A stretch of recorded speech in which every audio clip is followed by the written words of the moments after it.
अस्सलाम वालेकुम। 10th class chapter number 1 हमारे पास थर्मल फिज़िक्स, जिसमें आज हमारे पास जो है वो लेक्चर नंबर 3 है। प्रीवियसली जो है वो हम लेक्चर नंबर 1 लेक्चर नंबर 2 जो है वो उसमें डिस्कस कर चुके हैं कि बेसिकली हमारे पास थर्मल फिज़िक्स क्या है। और थर्मल फिज़िक्स के अंदर हम हीट को डील करते हैं, टेम्परेचर को डील करते हैं। इसके अलावा हमने थर्मल जो है ना वो एक्सपेंशन को देखा था, सॉलिड्स के अंदर लीनियरली देखा था। ठीक है। आज हमारे पास जो टॉपिक है, टॉपिक 1.2, इसके अंदर हम देखेंगे वॉल्यूम थर्मल एक्सपेंशन। कि बेसिकली हमारे पास जो वॉल्यूम थर्मल एक्सपेंशन है ये हमारे पास क्या होता है। तो सबसे पहले हम डेफिनेशन कवर करते हैं कि बेसिकली हम वॉल्यूम थर्मल एक्सपेंशन को डिफ़ाइन कैसे करेंगे। सो याद रखिएगा, the volume of a solid the volume of a solid increases. जब भी हमारे पास किसी भी सॉलिड का वॉल्यूम इंक्रीज़ करता है, कब इंक्रीज़ करेगा? When its temperature is arises. जब हम क्या करते हैं, जब हम उस सॉलिड क्यूब को हीट करते हैं, टेम्परेचर प्रोवाइड करते हैं, तो उसका टेम्परेचर जो अराइज़ होता है, सो टेम्परेचर अराइज़ होने की वजह से उसका वॉल्यूम जो इंक्रीज़ करता है, इस इंक्रीज़ इन वॉल्यूम को हम नाम देते हैं वॉल्यूम थर्मल एक्सपेंशन का। एक्सप्लेनेशन की अगर हम बात करें तो एक्सप्लेनेशन में सबसे पहले हम कंसिडर करते हैं, कंसिडर हम ये करें कि ये हमारे पास ना एक क्यूब है, ठीक है, जिसका इनिशियल वॉल्यूम हमारे पास वी नॉट है। कब इनिशियल वॉल्यूम वी नॉट है? जब हमारे पास इसका जो इनिशियल टेम्परेचर है वो हमारे पास टी नॉट है। अब हम क्या करते हैं, अब हम इस क्यूब को हीट करते हैं। जब हम इस क्यूब को हीट करेंगे तो क्यूब का साइज़ बड़ा हो जाएगा। अब क्यूब का साइज़ क्यों बड़ा हो रहा है? क्योंकि हमारे पास इसकी जो डायमेंशंस हैं वो इंक्रीज़ कर चुकी है। अब इंक्रीज़ कैसे की है? क्योंकि हमारे पास ये एक सॉलिड मटेरियल है और हर सॉलिड मटेरियल के अंदर नंबर ऑफ़ एटम्स जो हैं वो टाइटली पैक होते हैं एक दूसरे के साथ, ठीक है। इनके दरमियान इतनी ज़्यादा स्पेस जो है ना वो अवेलेबल नहीं होती कि ये फ्रीली जो है ना वो मूव कर सकें, और they are in continuous vibrational motion. Solid के अंदर जो एटम्स होते हैं वो कंटिन्यूसली हमारे पास किस मोशन में होते हैं? वो हमारे पास वाइब्रेटिंग मोशन में होते हैं। वो कंटिन्यूसली जो है वो वाइब्रेट कर रहे होते हैं हमारे पास सॉलिड एटम्स। अब जब हम उनको मज़ीद हीट प्रोवाइड करते हैं, जब मज़ीद उनको टेम्परेचर जो मिलता है, तो उससे क्या होता है, उन उन मॉलिक्यूल्स की जो वाइब्रेशनल मोशन है वो क्या करती है, वो इंक्रीज़ कर जाती है, जिससे हमारे पास वो मॉलिक्यूल दूसरे एटम्स यानी दूसरे एटम्स के साथ टकराते हैं, जिससे उन मॉलिक्यूल्स का भी या उन एटम्स का भी जो एम्पलीट्यूड है वो बढ़ जाता है। और इस तरीके से हमारे पास कोलिजन होती है, और जो आखिरी जो एजेस के ऊपर एटम्स पड़े होते हैं उनको मज़ीद स्पेस नहीं मिलती, लिहाजा वो क्या करते हैं, वो बाहर को एक्सपैंड कर जाते हैं, जिस वजह से हमारे पास जो सॉलिड मटेरियल्स हैं उनका वॉल्यूम इंक्रीज़ कर जाता है हीट करने से। और इस फिनोमिना को हम नाम देते हैं थर्मल एक्सपेंशन का। अब now the change in volume को अगर हम डिस्कस करें due to change in temperature, के टेम्परेचर के चेंज होने से जाहिर बात है, जब हमने सॉलिड को गर्म किया है तो उसका टेम्परेचर चेंज हो जाएगा। सो टेम्परेचर चेंज होने से उसके बाद हमें एक नया वॉल्यूम मिलेगा। वो जो नया वॉल्यूम है डेट इज़ वी, जिसको हम फाइनल वॉल्यूम का नाम देते हैं। Change in volume change in volume delta V equal है V minus V naught. V यहाँ पर हमारे पास फाइनल वॉल्यूम है, final volume of the cube, और वी नॉट हमारे पास इनिशियल वॉल्यूम है जब हमने उसको टेम्परेचर प्रोवाइड नहीं किया था। अब इतना वॉल्यूम चेंज करने के लिए जितना हमने टेम्परेचर चेंज किया है, and the change in temperature is given by, जिसको हम नाम देते हैं delta T, which is T minus T not. Next अगर हम बात करते हैं इसके डेरिवेशन की तरफ चलते हैं, तो जिस तरह हमने लीनियर एक्सपेंशन के अंदर देखा था, सिमिलर टू लीनियर एक्सपेंशन, जिस तरह हमने लीनियर एक्सपेंशन में देखा था, क्या देखा था? द इंक्रीज इन वॉल्यूम, कि वॉल्यूम के अंदर जो इंक्रीज आता है is directly proportional to its original volume. वो हमारे पास डायरेक्टली प्रोपोर्शनल होता है ओरिजिनल वॉल्यूम के। So we can say delta V is directly proportional to V naught, कि चेंज इन वॉल्यूम जो है वो हमारे पास डायरेक्टली प्रोपोर्शनल होगा ओरिजिनल वॉल्यूम के। ओके, ओरिजिनली हमारे पास कितना वॉल्यूम था? अगर हमारे पास छोटा क्यूब है तो उसके अंदर जो चेंज आएगा वो भी स्मॉल आएगा, स्मॉल स्केल पे आएगा। लेकिन अगर हमारे पास बड़ा क्यूब है तो उसका चेंज जो है वो कैप बड़ा होता जाएगा। सो इट मीन्स जितना हमारे पास इनिशियल वॉल्यूम है वो डिसाइड करेगा कि हमारा जो वॉल्यूम में चेंज है वो कम होगा या ज़्यादा होगा। Is directly proportional to its original volume and the temperature change, कि हमारे पास जो चेंज इन वॉल्यूम है, एक तो वो इनिशियल वॉल्यूम के डायरेक्टली प्रोपोर्शनल है, दूसरा वो चेंज इन टेम्परेचर के साथ डायरेक्टली प्रोपोर्शनल है। दोनों को कंबाइन करेंगे, combining we get delta V is directly proportional to V naught into delta T. अब प्रोपोर्शनैलिटी साइन खत्म करते हैं तो हमारे पास क्या आता है, एक अदद कांस्टेंट। सो यहाँ पर हमारे पास कांस्टेंट क्या आएगा, डेट इज बीटा। अब ये बीटा क्या होता है आगे जाके हम डिस्कस करेंगे। Since we know delta V means जो चेंज इन वॉल्यूम है वो बराबर होता है final volume minus initial volume. So V की वैल्यू पुट करेंगे तो वी माइनस वी नॉट बराबर आएगा किसके, beta V naught delta T के।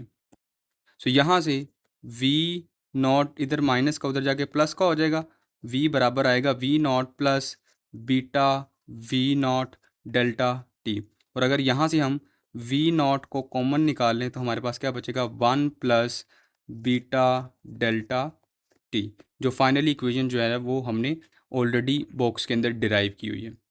अब यहाँ पे हमने बात की थी बीटा। बीटा क्या है, बीटा हमारे पास प्रोपोर्शनैलिटी कांस्टेंट है, जिसको हम क्या नाम देते हैं, जिसको हम नाम देते हैं कोफिशिएंट ऑफ वॉल्यूम एक्सपेंशन, कि ये हमारे पास वॉल्यूम एक्सपेंशन का कोफिशिएंट है। जिस तरह हमने प्रीवियसली लीनियर थर्मल एक्सपेंशन में देखा था, तो उसमें हमने लीनियर कोफिशिएंट को देखा था कि लीनियर कोफिशिएंट हमारे पास होता था अल्फ़ा, ठीक है, जिसकी वैल्यू हमारे पास जो है ना डिफरेंट मटीरियल्स के ऊपर डिपेंड कर रही थी। इस तरीके से जिस तरह हमने लीनियर कोफिशिएंट को एक्सप्लेन किया था, अल्फ़ा की डेफिनेशन की थी, इसी तरह अगर हम बीटा की डेफिनेशन भी करेंगे। बीटा क्या है, बीटा हमारे पास है कोफिशिएंट ऑफ वॉल्यूम एक्सपेंशन के। डेफिनेशन क्या होगी, सबसे पहले the fractional change in volume per unit kelvin is called as coefficient of volume expansion. Fractional change in volume, fractional change का मैंने आपको बता दिया है, चेंज का मतलब होता है फाइनल माइनस इनिशियल। सो ये हमारे पास आ गया वॉल्यूम का चेंज। जब हम इस वॉल्यूम के चेंज को ओरिजिनल वॉल्यूम से डिवाइड करते हैं तब हमें क्या मिलता है, हमें मिलता है फ्रैक्शनल चेंज। फ्रैक्शनल चेंज मिलता है, ठीक है। तो फ्रैक्शनल चेंज, किसकी बात हो रही है, फ्रैक्शनल चेंज की बात हो रही है, किसके अंदर, वॉल्यूम के अंदर। सो जो फ्रैक्शनल चेंज इन वॉल्यूम होता है पर यूनिट केल्विन, मतलब कि एक यूनिट केल्विन टेम्परेचर चेंज हुआ उसके अंदर जितना फ्रैक्शनल वॉल्यूम चेंज हुआ है उसको हम नाम देते हैं कोफिशिएंट ऑफ वॉल्यूम एक्सपेंशन, यानी बीटा का। यूनिट्स की अगर हम बात करें तो जिस तरह हमने पढ़ा था कि अल्फा के यूनिट्स क्या होते हैं, पर केल्विन होते हैं, सेम इसी तरीके से हमारे पास the unit of coefficient of volume expansion, उनके यूनिट्स भी क्या है, पर केल्विन और या पर केल्विन। अब ये हमारे पास आते कैसे, बिल्कुल सेम जिस तरह वही है, beta is equal to delta V over V delta T. अब हमारे पास वॉल्यूम का जो यूनिट होता है डेट इज़ मीटर क्यूब, नीचे भी मीटर क्यूब, नीचे हमारे पास पर केल्विन, कैंसिल, तो क्या बच गया, वन ओवर के विच इज़ इक्वल टू के पावर माइनस वन। तो जो कि हमारे पास बीटा के यूनिट्स क्या बनते हैं, हमारे पास पर केल्विन बनते हैं। अब ये बीटा जो है वॉल्यूम एक्सपेंशन कोफिशिएंट जो है, ये किन फैक्टर्स पर डिपेंड करता है, it mainly depends upon nature of the material and temperature. कि अगर आप मटेरियल की नेचर को चेंज करोगे तो हमारे पास जो बीटा है उसकी वैल्यू क्या हो जाएगी, उसकी वैल्यू हमारे पास चेंज हो जाएगी। इट मीन्स आयरन, उसके लिए हमारे पास बीटा की वैल्यू और होगी। इस तरह हमारे पास जो सिल्वर है उसके लिए बीटा की वैल्यू और होगी। इस तरह हमारे पास जो गोल्ड है उसके लिए भी हमारे पास वैल्यूज़ क्या हो जाएंगी, चेंज हो जाएंगी। अब ये टेम्परेचर पर किस तरह डिपेंड करता है, मेनली स्मॉल स्केल पर अगर टेम्परेचर चेंज हो रहा है तो उसके लिए इसकी वैल्यू क्या होती है, उसके लिए इसकी वैल्यू कम होती है। मेनली स्मॉल स्केल के ऊपर जब टेम्परेचर चेंज होता है तो हमारे पास बीटा की वैल्यू जो है वो बीटा ऑलमोस्ट कांस्टेंट रहता है। लेकिन जैसे ही हमारे पास लार्ज स्केल के ऊपर टेम्परेचर चेंज होना शुरू हो जाता है तब हमारे पास बीटा की वैल्यू जो है वो इनक्रेडिबली हमारे पास जो है वो डिफरेंट होना शुरू हो जाती है, मींस वो कांस्टेंट नहीं रहती। रिमेंबर, इस लेक्चर का जो इंपॉर्टेंट पॉइंट है वो याद रखिएगा, the coefficient of volume expansion of crystalline solids. याद रखिएगा हमारे पास सॉलिड्स दो तरह के होते हैं मेनली, एक हमारे पास होते हैं क्रिस्टलाइन सॉलिड्स और एक होते हैं हमारे पास अमरफस सॉलिड्स। सो दो तरह के हमारे पास सॉलिड्स होते हैं।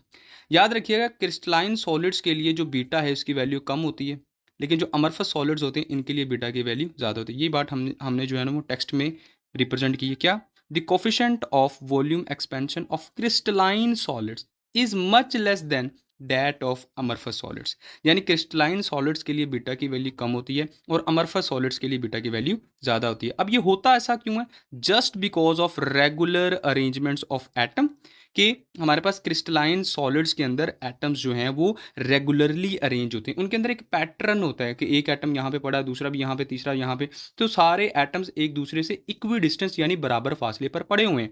इस वजह से हम इसको नाम देते हैं रेगुलर अरेंजमेंट का।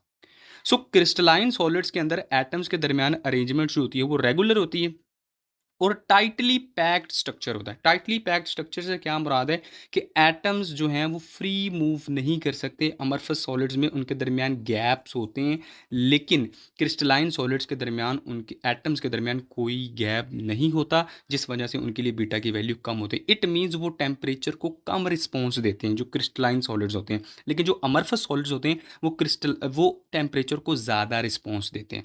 मतलब कम टेम्परेचर पर वो ज़्यादा जो है ना वो डीफॉर्म हो जाते हैं। अब एक छोटा सा पॉइंट है, आपके सिलेबस का हिस्सा नहीं है लेकिन इंपॉर्टेंट पॉइंट है, याद रखिएगा। हमारे पास क्रिस्टलाइन सॉलिड्स और अमरफस सॉलिड्स में एक छोटा सा डिफरेंस है, वो अपने पॉइंट जो है ना वो माइंड में याद रखिएगा वन एवर आगे आगे जो है ना वो यूज़ हो सकता है। सो क्रिस्टलाइन सॉलिड्स क्या होते हैं? Crystalline solids, number one point, atoms are arranged in a regular pattern. Already आप लोगों को बता दिया है कि क्रिस्टलाइन सॉलिड्स के अंदर एटम्स जो हैं वो रेगुलरली अरेंज होते हैं।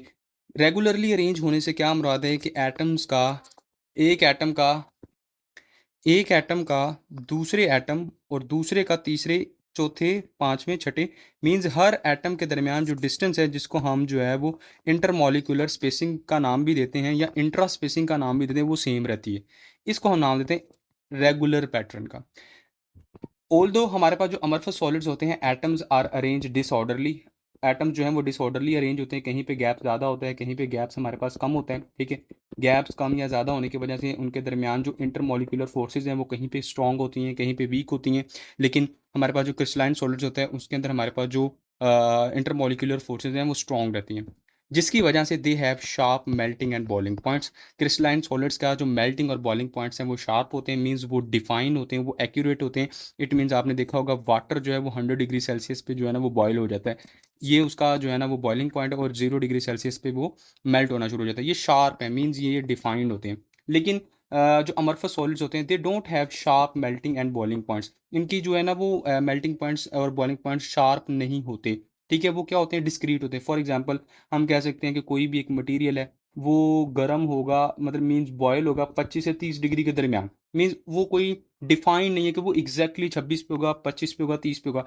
इसका मतलब है हमारे पास रेंज ऑफ टेम्परेचर होते हैं, जिसकी वजह से हम कहते हैं कि they don't have sharp melting and boiling points. Means उनके पास एक रेंज होती है, या इसके दरमियान हो जाएगा या इसके दरमियान हो जाएगा। इसकी वजह क्या है कि कुछ मॉलिक्यूल्स के दरमियान इंटरमॉलिक्यूलर फोर्सेज जल्दी ब्रेक हो जाती हैं, कुछ मॉलिक्यूल्स के दरमियान जल्दी ब्रेक नहीं होती। दैट्स वाई हमारे पास जो है वो हमें एक रेंज ऑफ टेम्परेचर मिलता है, जिसकी वजह से उनकी मेल्टिंग और बॉइलिंग पॉइंट शार्प नहीं होते। थर्ड पॉइंट हमने ऑलरेडी प्रीवियसली भी डिस्कस कर चुके हैं, the value of beta is smaller for crystalline solids. ये क्रिस्टलाइन सॉलिड्स के लिए जो है ना बीटा की वैल्यू स्मॉलर। लेकिन अगर हम बात करें अमरफस सॉलिड्स के लिए, तो अमरफस सॉलिड्स के लिए बीटा की वैल्यू हमारे पास क्या होती है? लार्ज होती है। तो ये था आज का हमारा लेक्चर, जिसके अंदर हमने थर्मल एक्सपेंशन को देखा, उसकी जो है ना वो ये एक इम्पॉर्टेंट लॉन्ग क्वेश्चन है, उसको हमने देखा। साथ ही साथ हमने क्रिस्टलाइन और अमरफस सॉलिड्स के दरमियान एक छोटा सा डिफरेंस देखा। नेक्स्ट हम इंशाल्लाह जो है ना वो लिक्विड का थर्मल एक्सपेंशन देखेंगे और गैसेस के ऊपर देखेंगे, गैसेस का क्या थर्मल एक्सपेंशन जो है ना वो किस तरीके से वो दोनों डिफरेंस हैं। उम्मीद है ये लेक्चर आपको समझ आ गया होगा। अब आप इसको नोट डाउन कर लें। अगर आप लोगों को इनके नोट्स चाहिए, लेक्चर नोट्स चाहिए, तो आप जो है वो कमेंट्स में पूछ सकते हैं। आपको जो है ना वो नोट्स की लेक्चर वाइज जो है ना वो फ़ाइल मिल जाएगी। साथ चैनल को सब्सक्राइब भी करें, लाइक भी करें, शेयर करें लाजमी। अल्लाह हाफिज़।